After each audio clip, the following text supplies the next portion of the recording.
Intended to use this problem to help show you a lot of the algebraic techniques that are important for Math 150 as you go into the class. So, starting out, we have this part right here.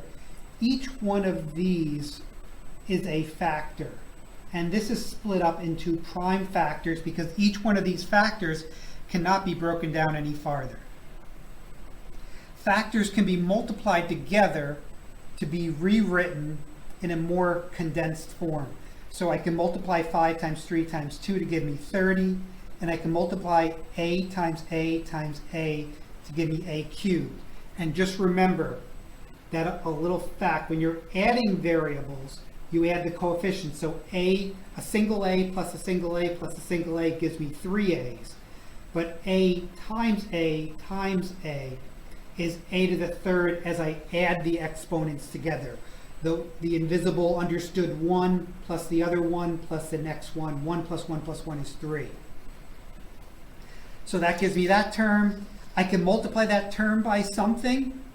So I want to multiply 30a cubed, a composite factor, by another composite factor, 4a to the fifth.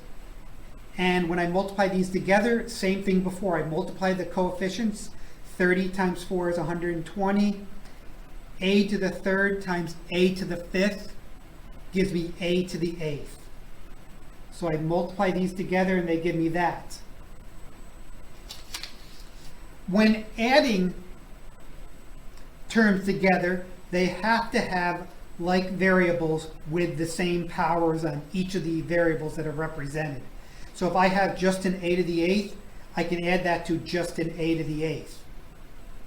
And when I add 120 a to the eighth to 135 a to the eighth, I get 155 a to the eighth. Now if I want to add that to 30 a to the fifth, that I cannot do. So I have to leave that as is. So here are my two separate terms. But those two separate terms could be part of a factor. So if I come here, so those two terms are now part of a factor called a binomial factor, and they could be multiplied by a trinomial factor. And in that case, everyone from the first term gets to distribute into everyone from the second term. So that 155 a to the eighth gets to multiply by everything in the second term. And then the next one, the 30 a to the fifth, he also gets to distribute through to everybody in the second term. And then I'd use the distributive property. I would take the 155 a to the eighth, multiply it by each of the three terms, and I'd get this for the first three. And then take the 30 a to the fifth, multiply it by each of the three terms, and get these three. And if you want to pause the video right here, you can just make sure that they're correct. Then I want to look for like terms. In this case, the only two like terms were the a to the ninth, so I can add those together.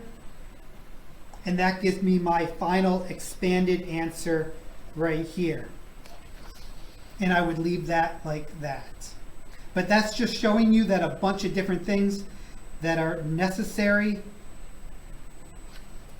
to answer this question.